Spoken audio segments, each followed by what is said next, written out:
ingredients that you need to carry as you are stepping into marriage is what I call humility. Humility, both man and woman. Esther chapter 1 verse 9.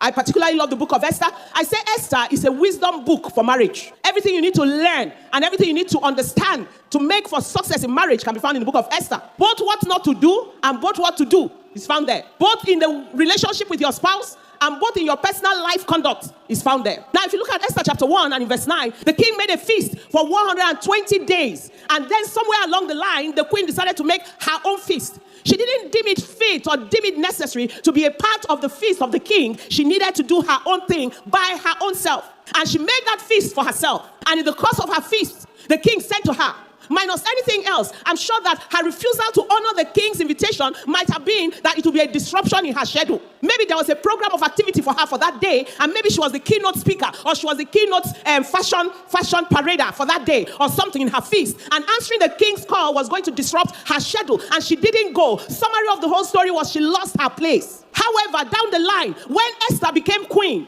it was the king that made a feast for Esther, and it was called the Feast of Esther. It became a national public holiday. It became a national event. It wasn't her struggle. It wasn't her aim. It wasn't her ambition. It was given to her on the platform of her humility and her submission.